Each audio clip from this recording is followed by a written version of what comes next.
It was a Saturday morning like no other in the town of Elorn.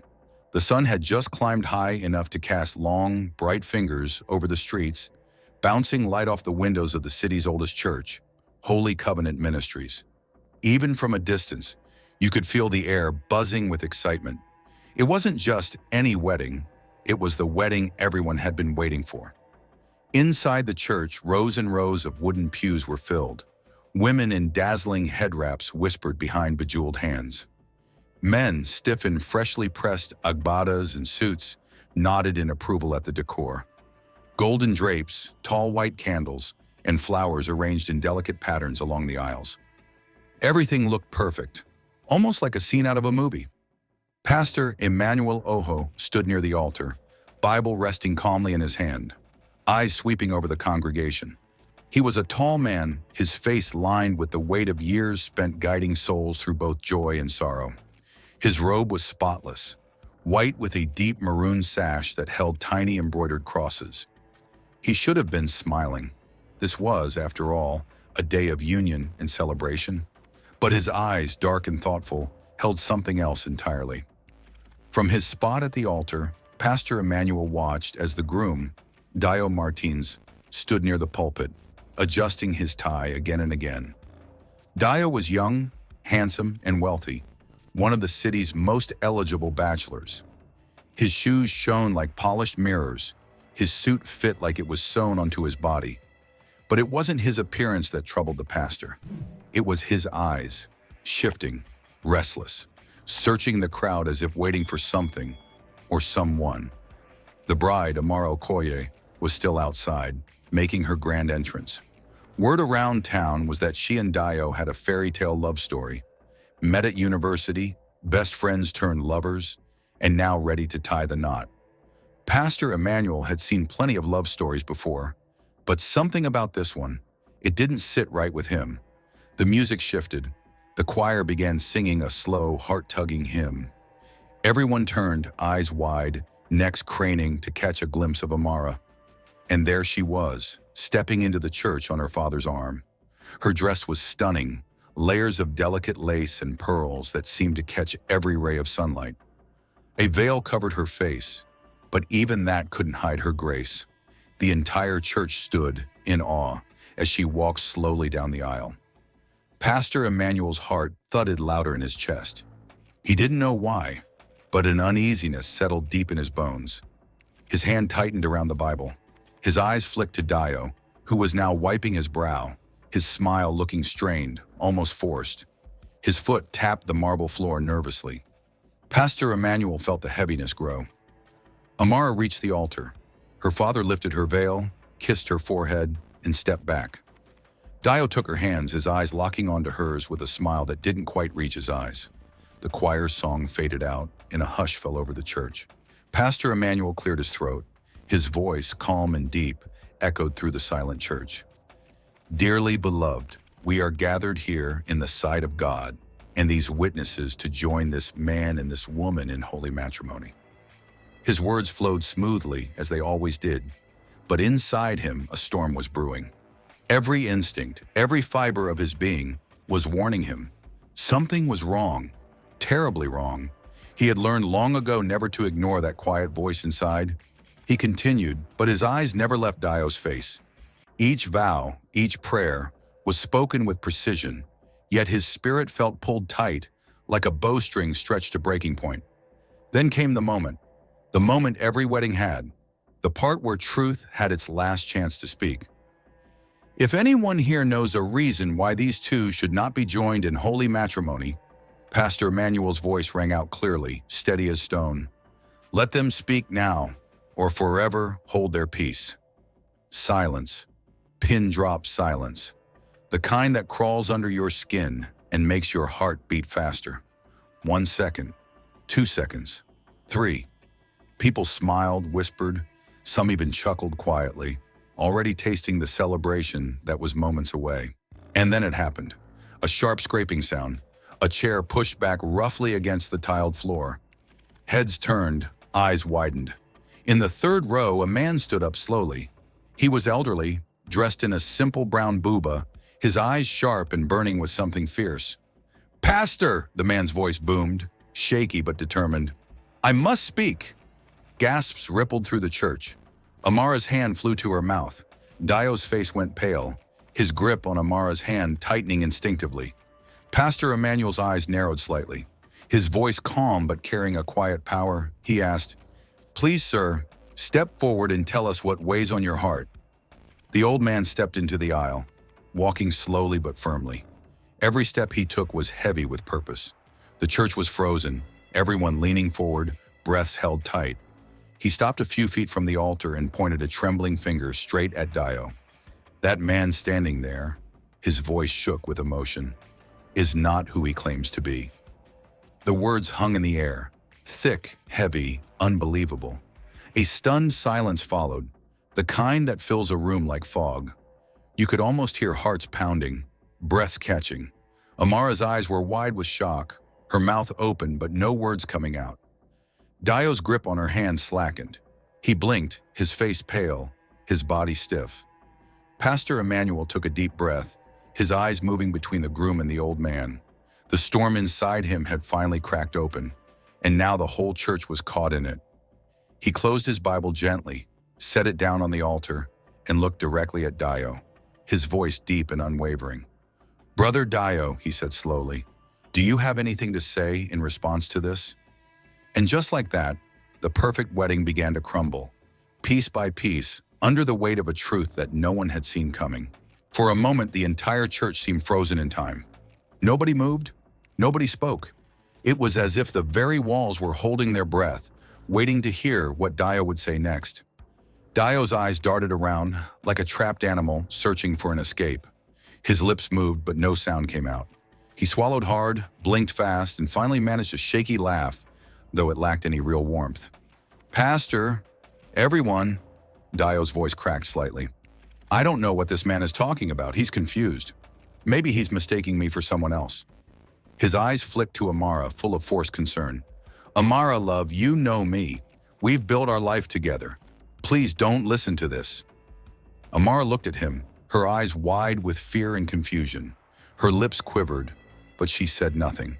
Her gaze shifted to Pastor Emmanuel, silently begging for clarity, for truth, for something to hold on to in that storm of confusion. The old man, still standing firm, shook his head, his voice stronger now, his eyes blazing. "No, young man, you cannot fool me. You might have fooled this congregation. You might have fooled her," he said, nodding toward Amara. "But you cannot fool me. I knew your family. I knew your father. I knew your bloodline. And I know you are not who you claim to be." A gasp rippled through the church, like wind passing over a field of tall grass. Whispers started to rise, soft at first, then louder, like waves building strength.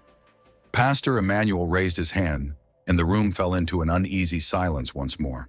He stepped forward, his eyes locked on Dio, steady and piercing. "Brother Dio," his voice was low but carried a weight that seemed to press down on everyone's shoulders. "The man has made a serious accusation. For the peace of this house of God and the safety of this union, I must ask you to clear this matter openly." Dio's jaw tightened. His fingers, still wrapped around Amara's hand, began to tremble slightly. He glanced around, his eyes landing briefly on the old man, then back at Pastor Emmanuel. With a deep breath, he straightened his shoulders and tried to regain his composure. "Pastor, with all respect, I don't even know this man. I've never seen him in my life. This is my wedding day. Please don't let jealousy or confusion ruin it." The old man stepped closer, his voice rising, thick with conviction. "You want proof?" He pointed directly at Dio's face. "Your real name is not Dio Martins. Your real name is Chuka Obasi, and you are not from this town.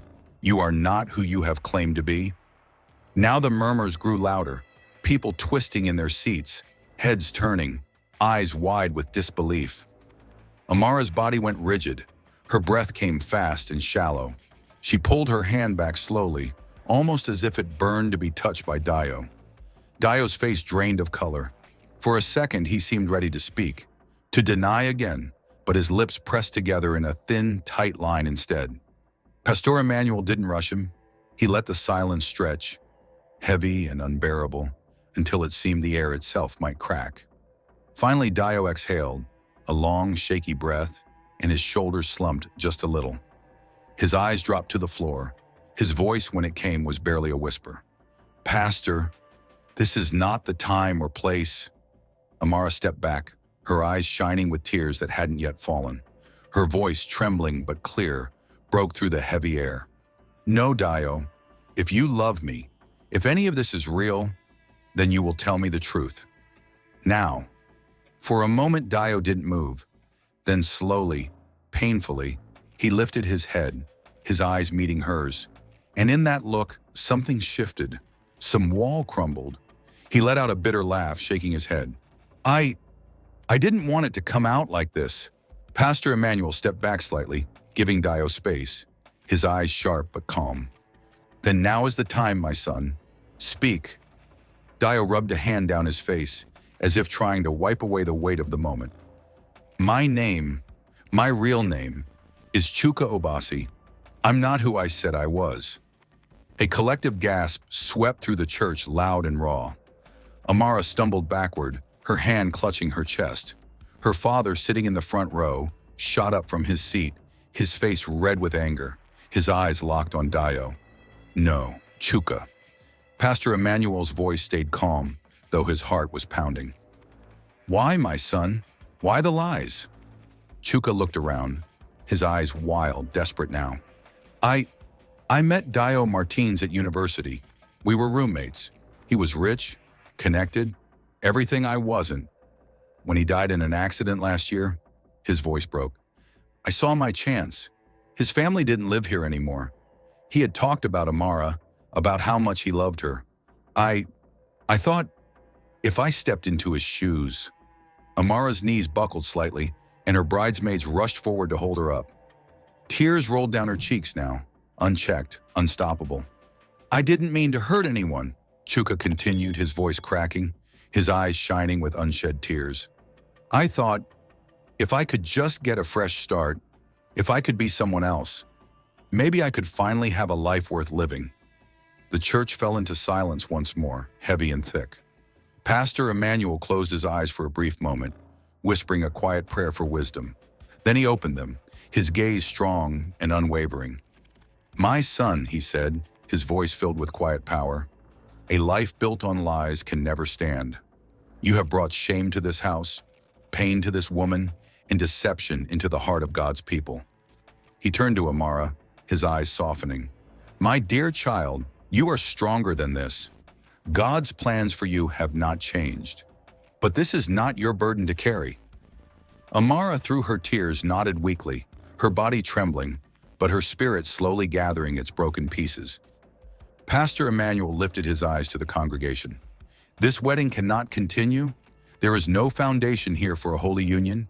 This ceremony is over. The words fell like a hammer, final and irrevocable. Chuka dropped to his knees, his hands clasped in silent, desperate prayer, but nobody moved to comfort him. The truth had been spoken, the mask had been torn away, and now only the raw, jagged edges of reality remained. For a long moment after Pastor Emmanuel's final words, the church remained heavy with silence. Nobody moved, nobody spoke. It was as if time itself had been stunned into stillness. Amara stood there, her white gown shimmering under the church lights, her eyes glassy and far away. Tears streamed down her cheeks, but she didn't wipe them. Her bridesmaids hovered near her, unsure whether to reach out or let her breathe. Her father, Chief Okoye, clenched his fists, his eyes never leaving Chuka, his jaw tight with restrained fury. Chuka, no longer Dio, stayed on his knees at the altar, his head bowed low, shoulders shaking slightly. The man who had once stood tall and confident in a sharp suit was now crumpled, broken, stripped of every illusion he had carefully built. Whispers began to rise again, moving like ripples through the church. Some guests shook their heads in disbelief. Others muttered soft prayers under their breath. Pastor Emmanuel, calm as always but with eyes heavy from the weight of what had unfolded, stepped down from the altar. He walked slowly toward Amara, placing a gentle hand on her shoulder. His voice was low, meant only for her ears. My dear child, he said, his words steady but filled with warmth. You have been strong today. What you're feeling right now, this heartbreak, this betrayal, It is not your shame. You stood in truth. He did not. Amara blinked up at him, her lips trembling. Pastor, she whispered, her voice breaking. Why me? Why? Why did this happen to me? Pastor Emmanuel gave her shoulder a gentle squeeze. Sometimes, child, God allows us to see the cracks before we step too deep. Better pain now than destruction later. You were saved today.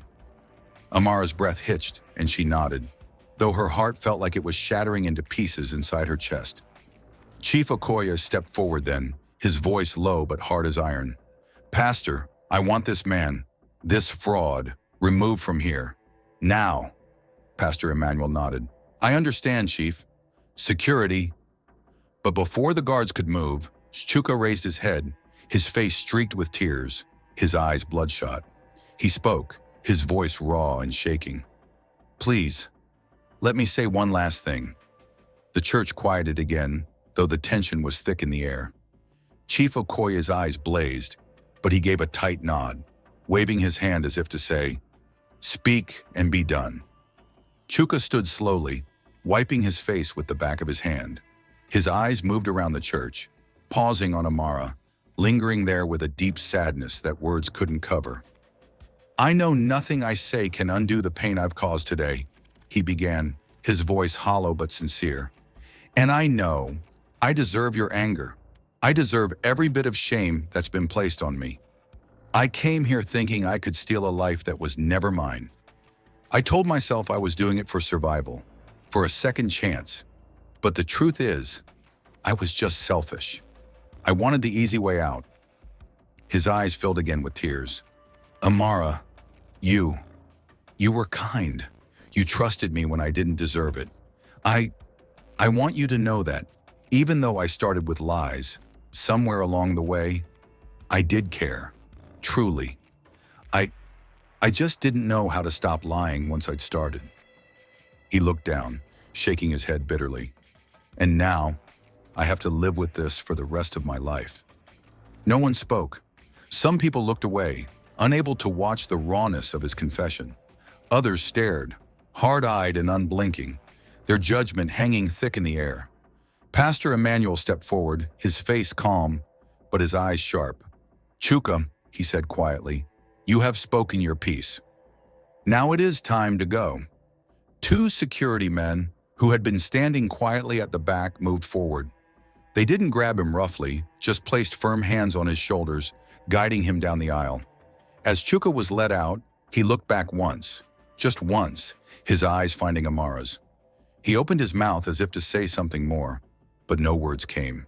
He simply lowered his head and disappeared out the church doors. For a long moment, silence reigned again. Then Chief Okoye turned to Pastor Emmanuel, his voice hoarse with emotion. Thank you, Pastor, for everything. You saved my daughter today. Pastor Emmanuel shook his head softly. It was not me, Chief. It was God and Amara's own strength. She stood in the fire and did not break. He looked out at the congregation, his eyes sweeping over the stunned and shaken faces. My people, he said, his voice rising so everyone could hear. Today we witnessed something hard, something painful, but we also witnessed truth. Let this remind us all, not every shining thing is gold. We must keep our eyes open, our hearts discerning. Slowly the guests began to rise, gathering their things. The celebration had turned to ashes, but there was a quiet sense of relief, a dark truth uncovered before deeper wounds could be made. Amara, standing alone now at the altar, looked down at the bouquet still clutched in her trembling hands. White roses, perfect, untouched, but now, meaningless. Her father stepped close, wrapping a protective arm around her shoulders. Let's go home, my daughter, he said softly. She nodded, her face pale, but her eyes were dry now, stronger somehow, wiser. As they turned to leave, Pastor Emmanuel watched them go, his heart heavy but certain. He looked up at the tall, stained glass windows of the church, sunlight still pouring through, casting patterns of light and shadow across the marble floor. And he whispered, so only he and God could hear, thank you for truth, even when it hurts. Outside the sun still shone, bright and warm, as if nothing had happened at all. But inside, the echoes of that broken wedding would linger for a long, long time. The days that followed were heavy and slow, like walking through water. Amara stayed mostly indoors, the curtains of her bedroom drawn tight against the bright, mocking sunlight. The house, usually full of laughter and life, felt hushed now. Whispers behind closed doors, footsteps that softened when they passed by her room. She lay in bed for hours, staring at the ceiling, the same questions spinning round and round in her head. How could I have been so blind? How did I not see? How did it all slip through my fingers like sand? Friends sent messages, flowers, voice notes filled with sympathy and shock. Some said things like, "God saved you, Amara." Others whispered, "Be thankful you found out now, not later." But no matter how many kind words came, they didn't patch the raw tear in her heart. One evening, about a week after the wedding that never was, Pastor Emmanuel came to visit. He arrived quietly, holding a small leather-bound Bible, his eyes warm and gentle. Amara's father welcomed him in, and after a brief prayer with the family, Pastor Emmanuel asked softly if he might sit alone with Amara. She was in the living room, curled up on the big sofa, her hair tied back loosely, wearing a simple wrapper and t-shirt. No makeup, no jewelry, just herself, bare and vulnerable. "Pastor," she said, trying to sit up straighter, though her eyes still looked tired. Pastor Emmanuel smiled kindly and shook his head. "No need to stand, my dear. Sit, rest. I just wanted to see you, to check on you." She nodded, biting her lip to keep it from trembling. For a moment, they sat in silence. Then Amara finally spoke, her voice thin. "I don't understand, Pastor. I prayed. I fasted. I asked God to guide me. Why did this happen?" Pastor Emmanuel leaned forward, his elbows resting lightly on his knees. His voice was soft, but carried the weight of experience. "Sometimes, Amara, the answer to our prayers doesn't come in the way we expect. You ask God to guide you, and He did. But His way is not always smooth. Sometimes He allows the storm, not to destroy us, but to reveal what's hidden beneath the calm." Amara looked down at her hands, twisting her fingers together. "It hurts, Pastor. It hurts so much." "I know, my dear," Pastor Emmanuel said gently. "Heartbreak is a deep wound. But like all wounds, with time, with care, it will heal. And you are stronger than you know." She looked up at him, tears gathering again in her eyes. "I feel like a fool." "No," he said firmly, shaking his head. "You loved. You trusted. Those are not the acts of a fool. They are acts of someone with a pure heart. The fault lies with the one who betrayed that trust, not with you." Amara let out a shaky breath, wiping her tears with the back of her hand. "I just don't know how to move forward now." Pastor Emmanuel smiled softly. "One small step at a time. Let yourself grieve, let yourself feel, and when you are ready, turn your pain into purpose. You have a voice, Amara, a story that can help others. You are not broken. You are being reshaped." He stood then, placing his hand lightly on her head in blessing. "I will keep praying for you, and remember, my door is always open." Amara nodded, her heart feeling just a little lighter than before. After he left, she sat there for a long time, staring at the flowers by the window, yellow lilies, their heads turned toward the fading evening light. Something inside her shifted, small but sure. Maybe, just maybe, this was not the end. Weeks passed. Slowly, the wound began to scab over. Amara started stepping outside again, short walks at first, then visits to close friends. The whispers in the market, the curious glances, they all stung at first, but she kept her chin up, her steps steady. Her mother suggested a trip abroad, a break from the noise of the town, but Amara shook her head. "I don't want to run," she said quietly. "I want to rebuild." And so she did. She threw herself into work, taking over more responsibilities in her father's company. But even more than that, a new idea began to form in her mind. Something Pastor Emmanuel's words had planted like a seed. Turn your pain into purpose. Amara began organizing small gatherings, first in her own home, then in community centers, where women could come together and share their stories. Heartbreak, betrayal, loss. The stories poured out like rivers from broken dams. And in that sharing, in that space of honesty and support, healing began to take root. One afternoon, as she sat with a group of young women under the shade of an old mango tree, Amara realized something. Her heart, though scarred, was beating stronger than ever. She smiled, a soft, real smile that reached her eyes. This, she thought, is what survival looks like. And though she didn't know what the future held, she felt something new blooming inside her, a quiet hope, steady and true. Back at the church, Pastor Emmanuel continued his work, his sermons now tinged with even deeper wisdom. People still talked about the wedding that didn't happen, but more and more they spoke of Amara's courage, her grace, her resilience. And life, as it always does, moved forward. But little did Amara know, a new chapter, unexpected, unplanned, was waiting just around the corner. It was a quiet Wednesday afternoon, the kind of afternoon when the sun hangs lazily in the sky, and even the birds seem to nap between their songs. Amara was at the community center, helping to arrange chairs for an upcoming workshop on fraud awareness.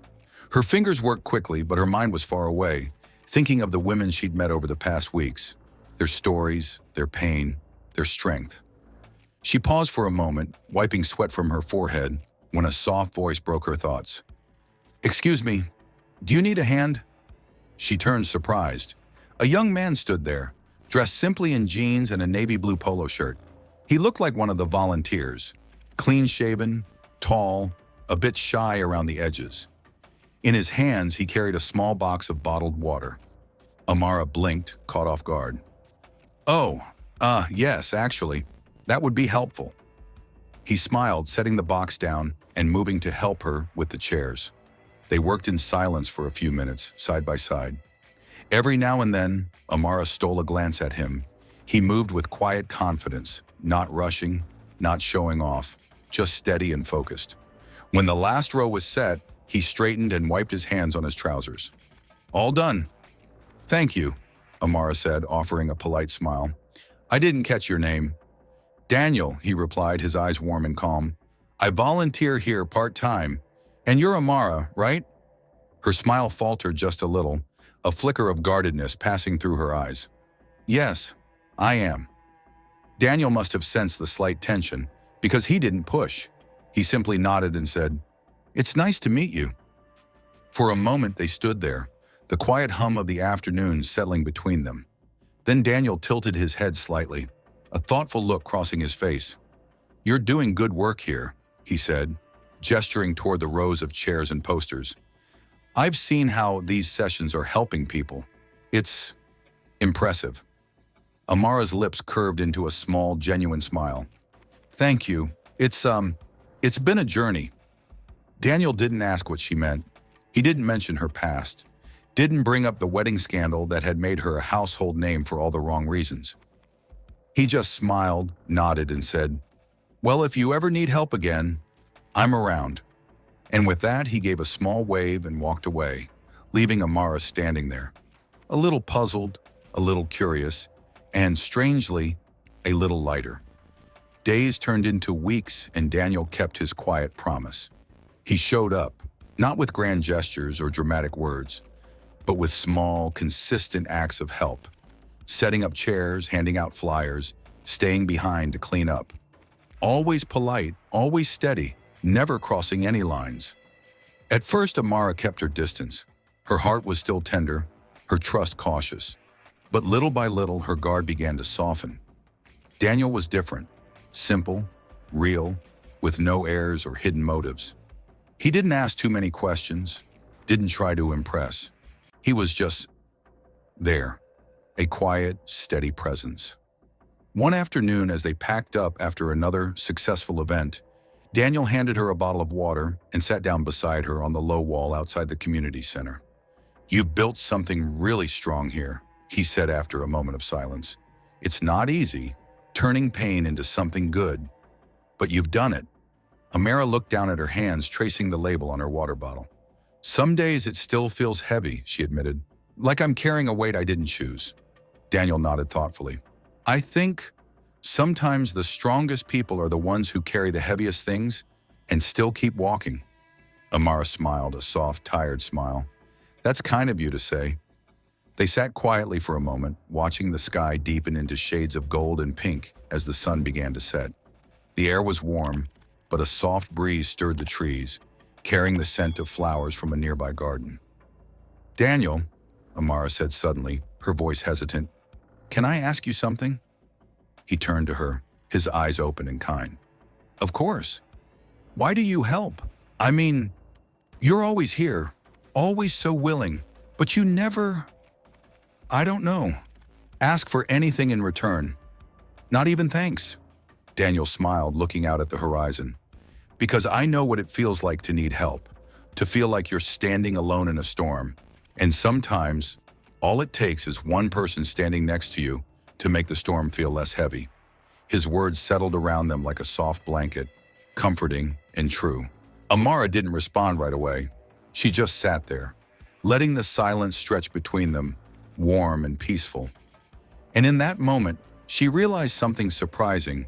For the first time in a long time, her heart felt calm, not racing with fear, not aching with loss, just calm. She looked over at Daniel, who was now watching a group of children chasing each other in the fading light, his smile quiet and genuine. And in her heart, a tiny seed of hope, no bigger than a whisper, began to stir. Maybe, just maybe, this was the beginning of something new. It had been 6 months since that unforgettable day at the church. 6 months of slow healing, quiet reflection, and small, steady steps forward. The town had moved on, as towns always do. The whispers died down, the gossip faded, and life settled back into its familiar rhythm. But for Amara, everything had changed. Her workshops had grown. What started as small gatherings of a few women had blossomed into a full-fledged foundation. Local newspapers wrote articles about her work. Radio stations invited her to speak. People no longer introduced her as the girl from the broken wedding. Now she was the woman building hope. And through it all, Daniel remained a quiet, steady presence. He never rushed her, never overstepped. He was simply there, offering help when needed, listening without judgment, making her laugh when days felt too heavy. Their friendship deepened naturally, like a river carving its path through stone, slow but sure. One cool Saturday morning, Amara found herself at the community garden, where volunteers were planting new seedlings for the coming season. She knelt in the soil, her fingers deep in the earth, breathing in the rich scent of growth and life. Need a hand? She looked up and smiled, already recognizing the voice. Daniel stood there, holding a small watering can, his smile as warm and familiar as the morning sun. You always show up at the right time, Amara said, her tone light but her eyes shining with something deeper. Daniel knelt beside her, helping loosen the soil around a young plant. They worked in comfortable silence for a while, the only sounds the rustle of leaves and the soft clink of gardening tools. Finally, Daniel sat back, wiping his hands on his jeans. You've come a long way, Amara. She looked at him, her head tilted slightly. Have I? He nodded, his eyes holding hers with quiet certainty. Stronger, braver, more yourself. Amara's smile wavered, touched by his words.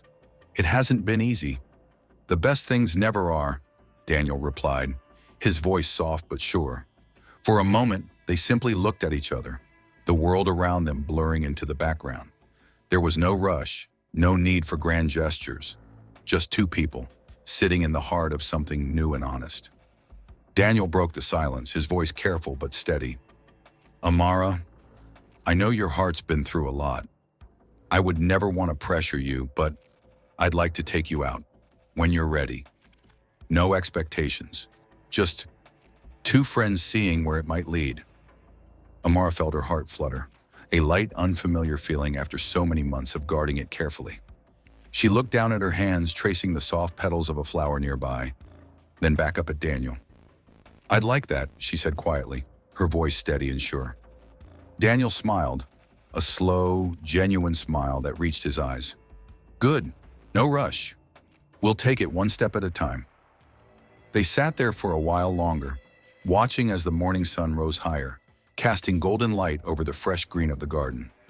The air was filled with the scent of new beginnings, And in that moment, Amara felt something shift deep inside her, a sense of peace, of quiet hope blooming again. She knew the road ahead wouldn't be perfect. There would be bumps and uncertainties, moments of doubt. But she also knew this. She was no longer the same woman who had stood at that altar months ago, heart full of dreams that weren't meant to be. She was stronger now, wiser, and ready to open her heart, not blindly, not desperately, but with courage and care. As Daniel stood up and offered her a hand, Amara took it with a smile. Together they walked out of the garden, stepping into the warmth of a new day, side by side. No fanfare, no fireworks, just quiet beginnings. And sometimes that's exactly where the truest stories start.